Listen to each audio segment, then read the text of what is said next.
తీరు చూస్తుంటే చాలా ఆనందంగా అనిపించింది. సో ఇప్పుడు పార్లమెంట్ నుంచి మీరు మీ అప్లికేషన్ని మూవ్మెంట్ చేశారు అంటే ఏఐసిసి నుంచి మీకు ఏమన్నా మంచి సంబంధాలు ఉన్నాయా లేకుంటే మీకు ఏమన్నా రేవంత్ రెడ్డి గారి నుంచి మీకు ఏమన్నా ఇన్పుట్స్ ఉన్నాయా అంటే మీకు భరోసా టికెట్ ఇస్తారని నా మీద నాకు నమ్మకం ఉంది సార్. నమ్మకాలు రాజకీయంగా ఒక భరోసా ఉండే భరోసాలో దేని పనికిరానికి భరోసా ఉండని ఇస్తే గెలుస్తారా? భరోసాలు ఏముండవు. భరోసాకి నాకు రికమెండేషన్ క్యాండిడేట్ వద్దు సార్. ఎవరో రికమెండ్ చేస్తేనే ఎవరో మెర్సీతో వద్దు. నాకు మెర్సీతో నాకు వచ్చే టికెట్ నేను తీసుకోను. బండ్ల గణేష్ పనికి వస్తాడంటే టికెట్ తీసుకుని పోటీ చేస్తా. బండ్ల గణేష్ పని నన్ను మొత్తం కంప్లీట్ కానికుండా మీరు క్వశ్చన్లు వేస్తే నేను ఆన్సర్ ఇవ్వలేను. నన్ను మీరు అడిగినప్పుడు నేను మొత్తం చెప్పేదాకా మీరు ఏమన్నా అడుగువచ్చు. కాంగ్రెస్ పార్టీ గురించి నా మీద నాకు నమ్మకం ఉంది. నేను కాంగ్రెస్ పార్టీకి పనిచేసిన, కాంగ్రెస్ పార్టీకి నేను మంచి ఎంపీ క్యాండిడేట్ అనిపిస్తుంది. నాకంటే మంచి వాళ్ళు ఇచ్చినా నేను దానికి రియాక్ట్ అవ్వను. కానీ గెలవాలి, గెలిచేవాడు టికెట్ ఇవ్వాలి. నాకు అర్హత ఉంది కాబట్టి నేను అప్లై చేశాను. నాకు డెఫినెట్గా నన్ను ఆదరిస్తారు. అంతేగాని నాకు ఏఐసిసి పెద్దలతో ఇంకొకళ్ళ బ్లెస్సింగ్సో ఇంకొకళ్ళ దయానో ఇంకొకళ్ళ ప్రాప్తమో నాకు వద్దు.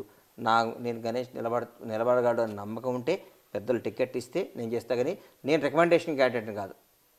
జనంలోంచి జనం అందరు నమ్మితే నాకు టికెట్ వస్తుంది. టికెట్ వస్తే నేను పోటీ చేసి గెలుస్తాను. ఒకవేళ టికెట్ ఇవ్వకుంటే ఏం చేసి పని చేసుకుంటా కాంగ్రెస్ పార్టీకి. అంతేగాని టికెట్ ఇంకా అలిగి వెళ్ళిపోతా ఏమి ఉండవు నాకు. నేను కాంగ్రెస్ వాదిని, కాంగ్రెస్ పార్టీ మనిషిని. ఇచ్చినా ఇవ్వకున్నా టికెట్ ఇస్తారు నమ్మకం ఉంది. ఇవ్వకపోయినా అధిష్టానం ఏం చెప్తే అది చేస్తా. కానీ నేను ఎదురు తిరగటాలు, పంచాయతీలు పెట్టుకోవటాలు, స్టేట్మెంట్ ఇవ్వటాలు అవి ఏమి ఉండవు నాకు. బండ్ల గణేష్కు టికెట్ ఇస్తే కనుక సినిమా వల్ల తోడ్పాటు మీకు ఎలా ఉండబోతుంది? నా మీద నాకు నమ్మకం ఉంది. మా వాళ్ళందరూ ఆశీస్సులు ఉంటాయి. ప్రతి ఒక్కరు బండ్ల గణేష్ సినిమాలో సార్ ఒకటి గుర్తుపెట్టుకోండి సార్, సినిమా ఇండస్ట్రీ ఎవరు కాంగ్రెస్ పార్టీ తరఫున లేరు మొన్నటి వరకు. వాస్తవం ఇది. ఎవరూ మాట్లాడలేదు, మాట్లాడాలని కూడా అనుకోలేదు. ఎందుకంటే వాళ్ళ లిమిట్స్ వాళ్ళకు ఉంటాయి. వాళ్ళ గీత వాళ్ళకు ఉంటుంది. లిమిట్స్ అంటే వాళ్ళు ఊరికి అనవసరంగా ఎందుకు పెట్టుకోవాలి. కొందరికి ఇంట్రెస్ట్ ఉంటుంది, కొందరికి ఇంట్రెస్ట్ ఉండదు. కొందరికి ఇంట్రెస్ట్ ఉండొచ్చు రాజకీయాల్లో, కొందరు ఇంట్రెస్ట్ లేదు. కానీ ఈరోజు రేవంత్ రెడ్డి గారు గెలిచినాక వచ్చి మర్యాదపూర్వకంగా ఒక రాష్ట్ర ముఖ్యమంత్రిగా కలవాల్సిన బాధ్యత సినిమా రంగంపై ఉంది కాబట్టి అందరూ వచ్చి కలుస్తున్నారు. దాన్ని నేను తప్పుపట్టను. నేను రేవంత్ రెడ్డి గారు మేము కాంగ్రెస్ పార్టీ ప్రతిపక్షంలో ఉన్నా, అధికార పక్షంలో ఉన్నా, మేము చాలా డిప్పులో ఉన్నా, ఎక్కడున్నా నేను కాంగ్రెస్ పార్టీ. సినిమాకు రాజకీయానికి సంబంధం లేదు. సినిమా వాళ్ళందరూ వచ్చి నాకు సపోర్ట్ చేయాలని నేను అనుకోను.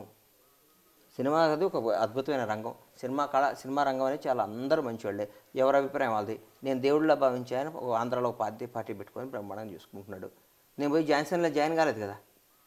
నాకు పవన్ కళ్యాణ్ కంటే ఎవరు ఎక్కువ కాదు సార్. నా మనస్సాక్షి నేను చెప్తున్నా. కానీ నేను జనసేన చేయను. నేను రాజకీయంగా కాంగ్రెస్ పార్టీ, అది నా ఇష్టం. అంతే కదా. నేను నేను నేను ఒక సినిమా వాళ్ళు వచ్చి నాకు సపోర్ట్ చేయాలి నేను ఎందుకు అనుకుంటా? పవన్ కళ్యాణ్ గారికే సినిమా వాళ్ళు పోయి సపోర్ట్ చేయలేదు సార్. నాకు పవన్ కళ్యాణ్ కంటే నాకు ఎక్కువ ఏం కాదు కదా. ఎంతోమంది ఉద్దండులు మల్కాజ్గిరి టికెట్ ఆశిస్తున్నారు.